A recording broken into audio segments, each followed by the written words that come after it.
до 16-17 тысяч тонн орех производит Абхазия. Собирают в виде продукции уже. Ну, через границу по реке Псоу реализуется. В этом году уже 12 тысяч тонн реализовано. И еще у населения есть, ждут повышения цен. Этот товар. Ну и неучтенная эта продукция уходит и в Грузию, наверное, когда в Турции востребована. Но, тем не менее, эта продукция есть определенная часть, в основном восточная сторона, Ткварчал и Галский район.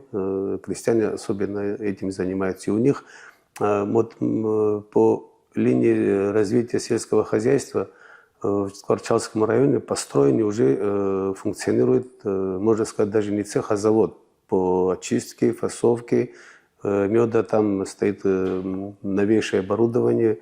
Здание построено пред теми, ну, это вот участники проекта обратились к нам, и мы начали с того, что помогли им построить. Дальше мы приобрели им оборудование. Одним словом, они сегодня могут до 7-8 тысяч тонн переработать орех. То есть очистка, сушка, и в дальнейшем они предполагают даже и продукцию фасовки.